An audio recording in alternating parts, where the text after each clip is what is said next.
Thank you, Mr. Prime Minister. Now we'll hear from Prime Minister Shareef of Pakistan.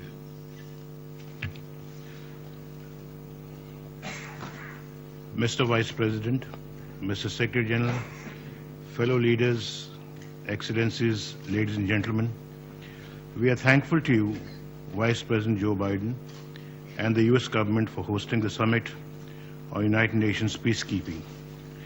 It is an honor for Pakistan to co-host this event with you and the Secretary General, as well as Bangladesh, Japan, and Rwanda. We agree with you that while UN peacekeeping has achieved successes, it is under severe stress today. We must mobilize all our resources to make peacekeeping one of the most effective tools in the maintenance of international peace and security. Pakistan's role in peacekeeping is deeply rooted in our enduring faith in the purposes and principles of the United Nations Charter. Blue helmets are recognized as a symbol of peace in the United Nations all over the world. Today we pay homage to more than 3,000 heroes who have laid down their lives in the cause of peace. Pakistan has been a leading military and police contributor and a critical stakeholder in peace missions. Since 1960, we have contributed nearly 150,000 troops to 41 missions in 23 countries, becoming a top troop contributor. Our armed forces and peacekeepers have accumulated valuable experience and expertise in diverse and difficult conflict and post-conflict situations. 140 of our peacekeepers have given their lives. We salute these martyrs of peace. Mr. Vice President and Excellencies, growing complexity of contemporary conflicts demands changes in the way we design peacekeeping missions. We need comprehensive and integrated missions that keep and build peace. The size of UN peacekeeping is growing, and so is the budget. The UN currently has more than 117,000 peacekeepers with a budget of $8.6 billion, and yet the demand is growing. To ensure sustainable peace, the United Nations should use the following tools to get optimal results from peacekeeping. Address root causes to prevent conflicts and stop relapse. Strengthen the nexus between peacekeeping and peacebuilding. Initiate early mission assessment and planning to ensure coherence. Consult all stakeholders, especially the troop contributing countries, to craft sound mandates and to ensure their effective implementation. Promote more dialogue and clearer communication between troop contributing countries and financial contributing countries. Enhance safety and security of peacekeepers. Ensure professional excellence through deployment of peacekeepers that are committed, well-trained, disciplined, well-equipped, and oriented to UN command and control. Establish partnerships with national governments, regional organizations, and multilateral financial institutions. Help foster national unity and reconciliation, and promote local ownership and institution building. To address some of these issues, Pakistan, during its presidency of the Security Council in January 2013, held an open debate on UN peacekeeping, a multi-dimensional approach, and had Resolution 2086 adopted. It was co-sponsored by all 15 Council members. We see this peacekeeping summit as a natural sequel to that resolution. We support the strategic peacekeeping review being undertaken by the United Nations Secretary General. Excellencies, following rapid deterioration in the situation in the Central African Republic this year, Secretary General Ban Ki-moon appealed to nations to contribute troops. We responded positively and have contributed 1,115 troops to the Central Asian Republic to help bring stability and in that strife-torn country. In future, if similar situations arise, Pakistan would be ready to serve for peace. Mr. Vice President, since Pakistan has acquired immense experience in peacekeeping we offer to train peacekeepers from the region and beyond. Last year, Secretary General Ban Ki-moon inaugurated the Center for International Peace and Stability in Islamabad, which is devoted to training in various areas of peacekeeping. We would put the Center of Excellence at the disposal of the United Nations. We could offer training in addressing contemporary threats faced by peacekeeping missions, joint peacekeeping exercises, exchange of instructors and students with other peacekeeping training institutes, and holding specialized training on emerging challenges. We can also look into the possibility of combined deployment under the UN ambit. Thank you.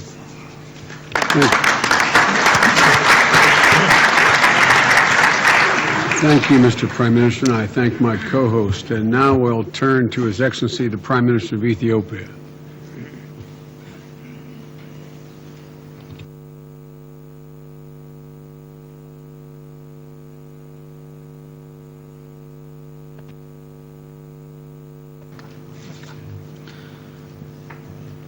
Mr. Vice President, Excellencies, distinguished delegates,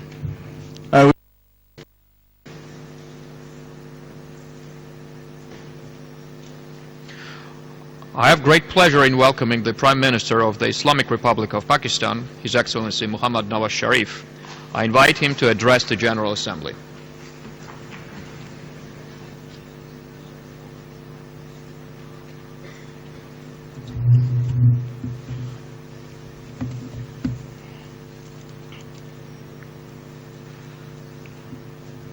Mr. President, I congratulate Mr. Sam Kutesa over his election as the President of this Assembly.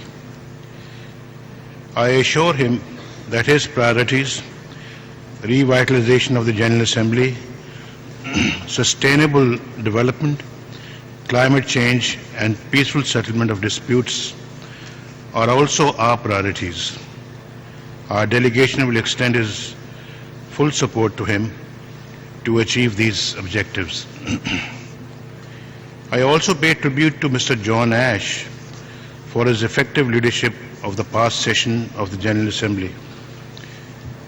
We commend the Secretary General's efforts to find diplomatic solutions to complex challenges to international peace and security. We appreciate his leadership in hosting a climate summit. Mr. President, extreme weather patterns are disrupting world economies. In Pakistan, we have directly experienced such a calamity only recently. The monsoon floods in Pakistan have had devastating impact. We are mobilizing all our resources and ingenuity to provide relief and to ensure recovery. The international community should intensify its efforts to move from awareness to commitments to actions on climate change, which is playing havoc with the economies, particularly in the developing countries. Mr. President, this is a defining moment for the United Nations as it embarks on the task of transforming the lives of billions of people by investing in sustainable development in the next 15 years. We are setting ourselves a vital target of eradicating poverty by 2030. To do that, we need to go beyond the Millennium Development Goals. We need a new approach to eliminate conflict and violence and reduce inequality within and among nations. Only then we will be able to ensure healthy lives, empower women and girls, improve quality of education, create jobs, and guarantee supply of affordable energy. The time is ripe for such ambition and action. The Sustainable Development Goals crafted so far must be woven in an overarching framework. We must prioritize them. First things should come first. Peace, stability, and inclusive economic growth all come first. At the national level, we have launched our Vision 2025, which puts people first. This is inspired by our founding father, Qaid-e-Azam Muhammad Ali Jinnah, whose vision of a welfare state based on the principles of justice, equity and responsibility. In the coming decade, we will develop human and social capital through investment in education, health and gender parity, stimulate sustained economic growth, prioritize energy, water and food security, modernize public sector, and encourage private sector-led entrepreneurship. We have determined that regional peace and security, political stability in the country, the rule of law and social justice are absolutely crucial for the realization of these goals. Above all, we will continue to work for the promotion and protection of human rights. Energy is key to economic development. Pakistan co-chairs the group of friends of United Nations Secretary General's initiative on sustainable energy for all. The objective of this initiative are also our national goals. Mr. President, it is my government's aspiration and effort to build a peaceful neighborhood by pursuing a policy of constructive engagement. In South Asia, our people have missed opportunities for prosperity because of unresolved conflicts. We have a choice today: continue with the status quo or to seize the moment to resolve all outstanding issues and free up our shared energies for cooperation. To take this course of high statesmanship, we need more, not less, dialogue and diplomacy. We need to respect each other's rights and sensibilities. We must have relationships based on equality, mutual respect and transparency. We were disappointed at the cancellation of the Foreign Secretary level talks by India. The world community too rightly saw it as another missed opportunity. Pakistan is convinced that we must remain engaged in the dialogue process for settling disputes and building economic and trade relations. Let us not ignore the dividends of peace. Mr. President, more than 6 decades ago, the United Nations passed resolutions to hold a plebiscite in Jammu and Kashmir.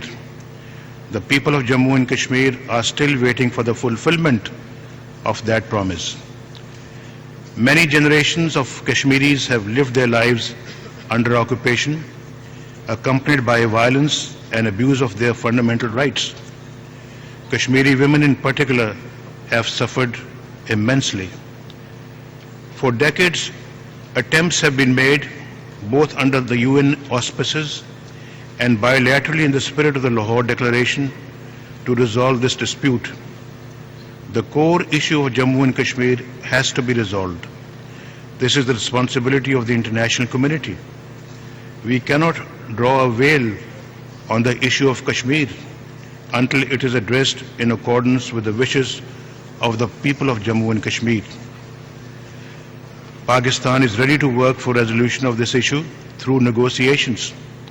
Our support and advocacy of the right to self-determination of the people of Jammu and Kashmir is our historic commitment and a duty as a party to the Kashmir dispute. Mr. President, Afghanistan is going through momentous security, political and economic transitions. As always, Pakistan stands in solidarity with the fraternal Afghan people. I congratulate the people of Afghanistan over the successful completion of the electoral process and offer our warm felicitations and good wishes to the new Afghan leadership. It is our earnest hope that these landmark processes would culminate in the emergence of a stronger, more stable and unified Afghanistan. We also hope that the process of inclusive Afghan-led and Afghan-owned reconciliation would move forward, contributing to greater harmony, stability and prosperity in Afghanistan. Pakistan remains committed to forging a deeper bilateral relationship with Afghanistan on the basis of equal security and shared prosperity. Our two nations confront common challenges which call for greater cooperation and understanding. In the past year and a half, we have consciously reached out to Afghanistan to address difficult issues and build on convergences. We have made headway in this effort. Mr. President, Pakistan has launched a massive operation to eliminate terrorism. Complementary counter-terrorism measures on the Afghan side of the border are essential to achieve optimal results. This past summer, the people of Gaza were subjected to mass atrocities by Israel. We condemned the indiscriminate killings of civilians, which amounted to genocide. From this platform, I once again convey Pakistan's condolences and sympathies to the people of Palestine over their continuing plight.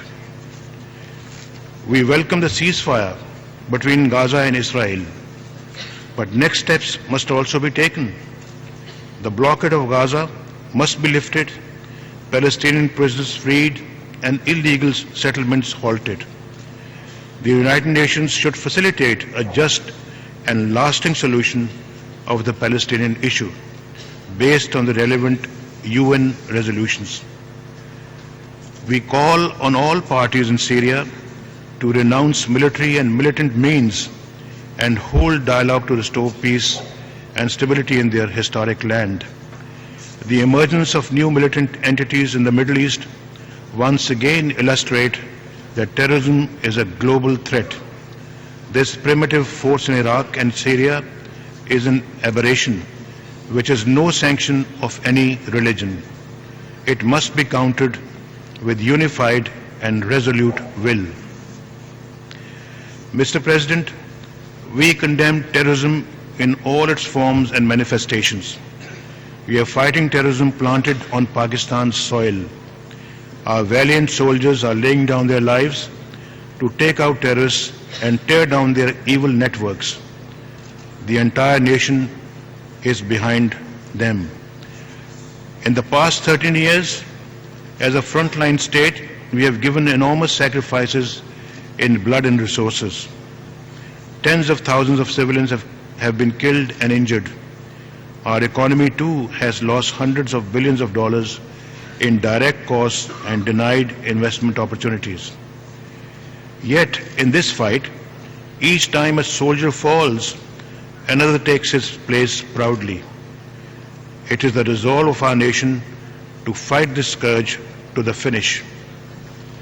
At the same time, we have made a plan of action for the relief and rehabilitation of nearly 1 million internally dislocated persons. This includes a strategy to prevent return and resurgence of militancy and creation of a safe environment for the local people. Mr. President, Pakistan's strong commitment to peacekeeping is rooted in our foreign policy and in our belief that every nation should contribute to the maintenance of international peace and security. Inspired by this ideal, Pakistan has maintained high levels of participation in the UN peacekeeping, becoming the largest troop contributing country. We are contributing more than 1,100 troops to the Central African Republic, despite the dire situation there. Mr. President, as a responsible nuclear weapon state, we will continue to support the objectives of nuclear disarmament and non-proliferation and pursue a policy of nuclear restraint and credible minimum deterrence. Pakistan is not participating in any arms race in the region, yet we cannot be oblivious to the emerging security scenarios and build-up of armaments. We too have the obligation to maintain a robust and reliable deterrence. I would reiterate the need for an interlinked mechanism for pursuing nuclear restraint, conventional equilibrium, and conflict resolution. To promote stability, we are prepared to explore new confidence-building measures. Mr. President, Pakistan has maintained the highest standards of nuclear safety and security. At the last summit at The Hague that I attended, Pakistan's recent nuclear measures, especially the establishment of a Center of Excellence, were appreciated. Pakistan is a state with advanced nuclear technology, with an experience of more than 40 years. Pakistan is a mainstream partner in the international non-proliferation regime. Pakistan also has a stringent national export control system that is fully harmonized with international export control regimes. Though a non-member, we are abiding by their guidelines. Pakistan ought to be a part of these export control regimes, especially the nuclear suppliers group. Pakistan also qualifies for full access to civil nuclear technology to overcome its energy shortages and spur economic growth. Mr. President, the ongoing UN reform must be comprehensive. We support a reform of the Security Council that will reflect the interest of all member states, small, medium-sized and large, and not the ambitions of a few. There should be no new permanent seats in the Council. This will be contrary to the democratic character of this world body.